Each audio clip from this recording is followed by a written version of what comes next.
On the heels of a global pandemic, which crippled small businesses and hurt workers, President Biden has offered a budget that doesn't address the problems that we so desperately confront as Americans.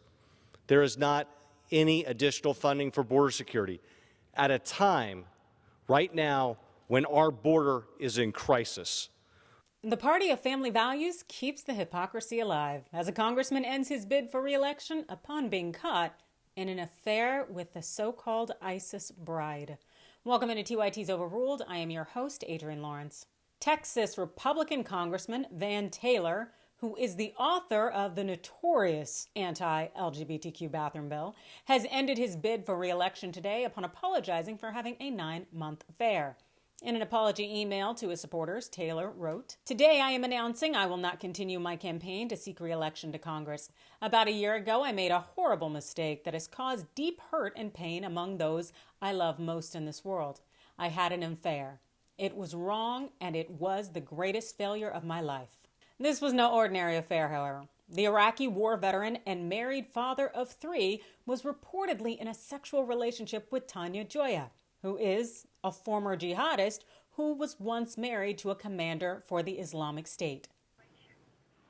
Yes, absolutely. And I feel that I probably would have made the same mistake. Yeah, you heard me correctly. Van Taylor, a veteran, married Texas Republican congressman, 3 daughters, was having an affair with a former jihadist. But the drama doesn't end there. According to news outlets, Taylor reportedly tried to buy Joya's silence. He reportedly made a $5,000 contribution to pay down the woman's credit card bills last June in exchange for her deleting their text messages. But of course, not everything gets deleted. And there was a text message that was provided to Breitbart that was, let's say, of an adult nature between the two.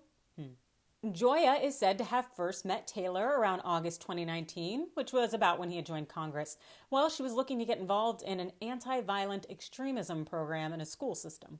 And the woman says that they became intimate about a year later.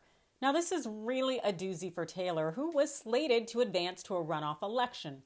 After receiving about 48.7% of the vote on Tuesday's primary, he'd fallen just about shy of receiving that 50% needed to essentially win the Republican nomination for the 3rd congressional district there in Texas. In light of the affair, well, the 49-year-old has now passed the baton to former Judge Keith Self, who won just 26.5% of the vote, and is going to go up against Democrat Sandeep Srivastava, I believe. He dubs himself as the Indian American Democrat. So it should be interesting to see how things play out in Texas, but it definitely seems that hypocrisy is still very much in play when it comes to the GOP. You let me know your thoughts. Do you think Taylor is going to stay in politics, or do you think he's going to bow out of public life altogether? Hit me up in the comment section. Also, hit that like and follow button, and thanks for watching.